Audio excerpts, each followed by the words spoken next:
국민의힘 곽상도 의원의 아들 병채 씨가 화천대유로부터 50억 원을 받은 사실이 CBS 노컷뉴스의 단독 보도로 드러났습니다.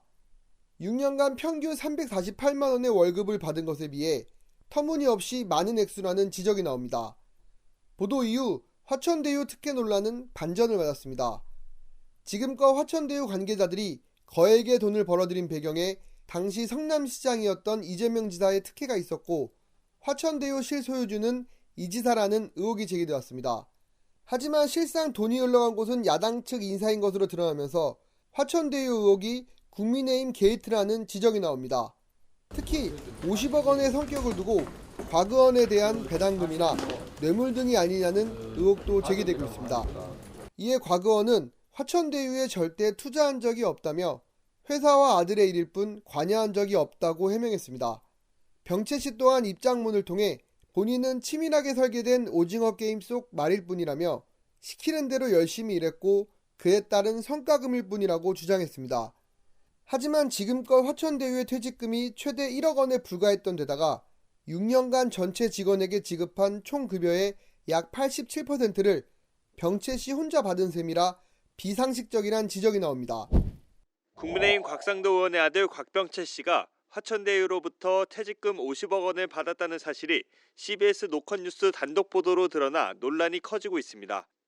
그런데 이보다 훨씬 이전 추석 연휴가 시작되기 전인 2주 전쯤 국민의힘 김기현 원내대표가 해당 사실을 인지한 것으로 알려졌습니다. 김 원내대표는 당내 소식통으로부터 최초 사실을 전달받았으며 이후 곽 의원을 만나 구체적인 경위를 들은 것으로 파악됐습니다.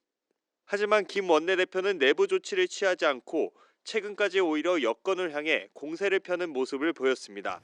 그런데 이번 국정감사에서 이 비리 의혹을 조사하기 위해서 우리 국민의힘이 정인으로 이재명 지사를 비롯한 관계자들에 대한 신청을 했으나 민주당이 한 명도 받지 못한다면서 거부하고 있습니다. 뭔가 떳떳하지 못하고 숨기는 것이 많다는 증거가 아니고 무엇이겠습니까? 민주당은 숨기는 자가 범인이라는 격언을 명심하기 바랍니다. 그러다 어제 50억 원 퇴직금 논란이 불거지자 뒤늦게 진화에 나섰습니다. 무거운 책임감을 느끼고 있습니다. 당 지도부는 그제서야 징계 등 조치를 논의했지만 곽 의원이 탈당계를 제출하며 상황은 일단락됐습니다. 뒤늦은 조치로 탈당의 퇴로를 열어준 점, 50억 원 수수 대신 월 200에서 300만 원 월급 수령 사실만 취사 선택하는 등 사건의 은폐 축소 의혹이 제기되는 대목입니다. 이재명 대통령을 포함해서 일부 인사들이 50억 퇴직금 관련해서 추석 전에 미리 인지를 했고 그거를 곽상도 의원으로부터 얘기를 들었다는 노컷뉴스 보도가 있는데요. 이게 사실인가요? 우리 당으로는 지금 여러 가지 많은 제보들이 들어옵니다. 그 제보들 중에는 일부는 여권 관련 인물이라고 보이는 분들, 또 일부는 또 현재 야권 관련 인물이라고 보이는 분들, 또 주변의 분들이 계시는데요. 많은 제보들이 들어오는 것 중에서 필요한 경우에 사실 확인을 하는 조치를 취하긴 합니다. 곽상도 의원의 경우에도 그런 제보에 들어와 있던 것이 사실이고 본인에게 어떻게 된 경위인지 물었더니 언론에 보도된 것 같은 형태의 그런 답변이었습니다. 그런데 우리 당으로서는 그것이 국민 정세에 부합하는 것이 아니라고 판단하고 있고 그래서 철저한 수사가 필요하다. 특검이란 철저한 수사가 필요하다는 입장을 가지고 여러분들께 말씀 이미 드렸습니다.